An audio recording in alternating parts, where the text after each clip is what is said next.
आप थोड़ा सा बताइए अपने इस फिल्म के प्रोसेस के बारे में। हेलो, किसने लिखा, कैसे लिखा? मैंने लिखा। अच्छा, आपने लिखा? हाँ, मतलब ये आर्टिस्ट का सेल्फ इंडल्जेंट का लिमिट है। मैंने गाना गाया, लिखा, एक्टिंग की, डायरेक्ट की, जो करना था सब भड़ास निकाल दिया मैंने पहली पिक्चर में। क्योंकि एक्चुअली पैसे नहीं थे बनाने के लिए, तो जो चीज़ें आती थी वो बिना पैसों के करने थे, तो इसलिए कर दिया। मैं एक्टिंग नहीं करने वाली थी, लेकिन क्योंकि शूटिंग रोम में था और किसी और एक्टर को 15 दिन वहाँ लेके जाके रहने का बजट नहीं था, तो इसलिए मैंने एक्टिंग कर दी। लास्ट में जो गाना था वो किसी और से गवाना था, फिर वो उतने पैसे भी नहीं थे, तो मैंने कहा मैं ही गाना भी गा देती हूँ। और आलोकानंदा जो हमारी म्यूजिक डायरेक्टर है, उसने कहा कि नहीं तुम तो गाती हो तो अच्छा भी लगेगा, क्योंकि कैरेक्टर का वॉइस भी सेम है। तो हाँ, बहुत कुछ इसमें, ये सब छोड़ के भी बहुत कुछ और भी करना पड़ा था। बट आइडिया इसकी, मतलब मैं वेनिस फिल्म फेस्टिवल में गई थी किसी और फिल्म में जिसमें एक्टिंग कर रही थी। उस समय मुझे एक्चुअली एक कपल मिले थे वेनिस में, और वो एक बहुत अजीब कहानी उन्होंने मुझे बताई थी अपने मिसिंग डॉटर के बारे में। और बाद में जब मैं उनसे मिलने गई तो वो मुझे मिले नहीं, और उनके जो मनी एक्सचेंज शॉप था जहाँ से मैंने मनी एक्सचेंज किया था वो एग्जिस्ट नहीं करता था। अभी आई डोंट नो कि मैं डिल्यूजनल हो गई थी, क्योंकि मैं एक्चुअली वाइन पीती नहीं हूँ, लेकिन समथिंग हैपेंड कि I never found that place. तो वहाँ से आइडिया शुरू हुआ, और उसके बाद उन्होंने जो अपने मिसिंग डॉटर के बारे में बताया था, और इटालियन रेनेसां के टाइम पे जो फीमेल आर्टिस्ट्स थी इनके बारे में, इनकी हिस्ट्री के बारे में जो बताया था, वो मुझे बहुत इंस्पायर कर गई। और मैंने बहुत सारा मतलब पढ़ा उनके बारे में, और फिर मुझे लगा कि एक ऐसे कैरेक्टर क्रिएट करूं जो मॉडर्न रेनेसां वुमन है इंडिया में।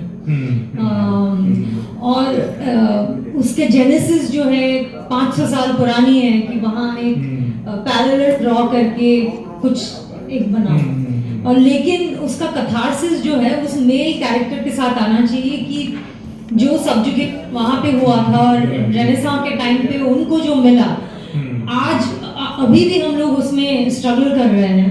और नवाज का कैरेक्टर जो है, मतलब ये मेल फीमेल की बात नहीं है, he is a symbol of that patriarchy. हाँ, सिंबल ऑफ पेट्रियार्की। हाँ, पुरुष वर्चस्व का प्रतीक है वो। तो उसके ड्रीम्स को चुरा के, उसको तंग करके कैसे मतलब चेंज किया जाए, ऐसा कुछ सोच के काफी एक्सपेरिमेंटल है, तो ऐसे कुछ कोशिश की है करने की। आपने रोम को जैसे चित्रित किया है इस फिल्म में, वो अमेजिंग है। मतलब बहुत कम फिल्में हैं जो, जैसे हमारे फिल्मकार बाहर जाते हैं, शूटिंग करते हैं, सब कुछ, लेकिन उससे उस शहर की फीलिंग नहीं होती। इसमें जहां जहां वो नवाब चलता है, और जिस तरह से साइलेंसेज का आपने इस्तेमाल किया है, और जिस तरह से वो रोम फील होता है, मैंने वो तो, क्योंकि रोम एक्चुअली मेरी फिल्म में बैकड्रॉप नहीं है, रोम कैरेक्टर है। हमने जब इटली में स्क्रीन किया था ये फिल्म, क्योंकि उनको आर्टेमिसिया जेंटिलिस की जो आर्टिस्ट थी जिनके बारे में हमने यहाँ पे दिखाया, उनको उसके हिस्ट्री के बारे में पता है, तो they actually related to it a lot.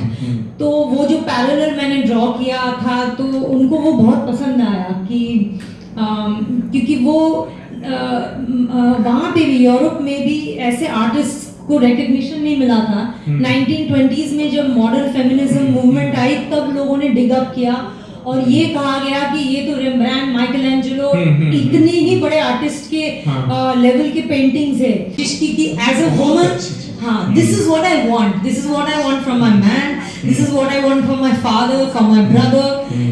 सो मतलब या नवाज के जो फियांसे हैं वो भी हमारे रिप्रेजेंटेशन है, बहन भी जो है वो हमारी रिप्रेजेंटेशन है, उसकी माँ जो है, सब लोग, और वो खुद भी, जो उसमें जो बदलाव आता है वो as a woman, that's what we want in our men. कि वो इटली में किस करके चला आया, वो बोल भी सकता है, लेकिन ये बोल भी नहीं सकती है। So I want to take that risk, कि मैंने भी किया, प्यार नहीं करती हूँ, लेकिन I want to take the risk, and I want to also be honest. आपका अगर बजट नहीं था तो नवाज सर कैसे थे आपके साथ में? दोस्त है। वो तो इन्वेस्टर है ना, इन्वेस्टर। Okay okay.